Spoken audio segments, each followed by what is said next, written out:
ಸಖತ್ ಖಾರ ಬಣ್ಣ ಮತ್ತು ರುಚಿ ಆಚಿ ಚಿಲ್ಲಿ ಪೌಡರ್ ಯಾವಾಗ ತಲುಪುತ್ತೆ ಅನ್ನುವಂಥ ಒಂದು ಕ್ಯೂರಿಯಾಸಿಟಿ ಕೂಡ ಇದೆ. ಇದಕ್ಕೆ ಸಂಬಂಧಪಟ್ಟಂತೆ ಮತ್ತೊಂದು ಬ್ರೇಕಿಂಗ್ ಅಪ್ಡೇಟ್ ಲಭ್ಯವಾಗ್ತಾ ಇದೆ. ಪವರ್ ಶೇರಿಂಗ್ ಬಗ್ಗೆ 3-4 ಜನರಿಗೆ ಗೊತ್ತಿದೆ ಅನ್ನುವಂತಹ ವಿಚಾರವೂ ಕೂಡ ನಿನ್ನೆಯಿಂದಲೂ ಸಾಕಷ್ಟು ಸದ್ದು ಮಾಡ್ತಾ ಇದೆ.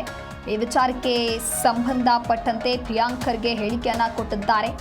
ಈ ಬಗ್ಗೆ ಏನೇ ಇದ್ರೂ ಕೂಡ ವರಿಷ್ಠರು ತೀರ್ಮಾನವನ್ನ ಕೈಗೊಳ್ತಾರೆ. ಅವರೇ ಚರ್ಚೆಯನ್ನ ಮಾಡಿರೋದು ಹೈಕಮಾಂಡ್ಗೆ ಬಿಟ್ಟಿದ್ದು, ಹೈಕಮಾಂಡ್ ನಿರ್ಧಾರಕ್ಕೆ ಬಿಟ್ಟಿದ್ದಾರೆ. ಅದರಲ್ಲಿ ಯಾವುದೇ ರೀತಿಯಾದಂತಹ ಗೊಂದಲ ಇಲ್ಲ.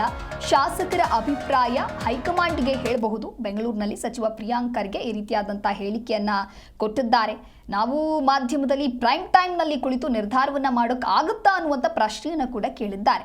ಅದನ್ನು ಹೈಕಮಾಂಡ್ ಚರ್ಚೆ ಮಾಡುತ್ತೆ. ಹೈಕಮಾಂಡ್ ಯಾವ ರೀತಿಯಾದಂತಹ ನಿರ್ಧಾರವನ್ನು ತೆಗೆದುಕೊಳ್ಳುತ್ತೆ, ಆ ಒಂದು ನಿರ್ಧಾರಕ್ಕೆ ನಾವೆಲ್ಲರೂ ಕೂಡ ಬದ್ಧರಾಗಿರ್ತೇವೆ. ಸಿಎಂ ಡಿಸಿಎಂ ಇಬ್ಬರು ಕೂಡ ಹೈಕಮಾಂಡ್ ನಿರ್ಧಾರಕ್ಕೆ ಬಿಟ್ಟಿದ್ದಾರೆ. ಮತ್ಯಾಕೆ ಗೊಂದಲ, ನೀವೇ ಗೊಂದಲವನ್ನ ಸೃಷ್ಟಿ ಮಾಡ್ಕೊಳ್ತಾ ಇದ್ದೀರಿ ಅಂತ ಹೇಳಿ ಎಲ್ಲೋ ಒಂದು ಕಡೆ ಬಿಜೆಪಿಯ ವಿರುದ್ಧವಾಗಿಯೂ ಕೂಡ ಇಲ್ಲಿ ಟೀಕೆ ಮಾಡುವಂತ ಕೆಲಸವನ್ನ ಮಾಡಿದ್ದಾರೆ. ಖರ್ಗೆ ಹೆಸರು ಇಲ್ಲಿ ಚುನಾವಣೆ ನಡೆದಾಗ ಸಿಎಂ ರೇಸ್ನಲ್ಲಿ ಬರುತ್ತೆ ಅನ್ನೋದನ್ನ ಕೂಡ ಉಲ್ಲೇಖಿಸಿದ್ದಾರೆ.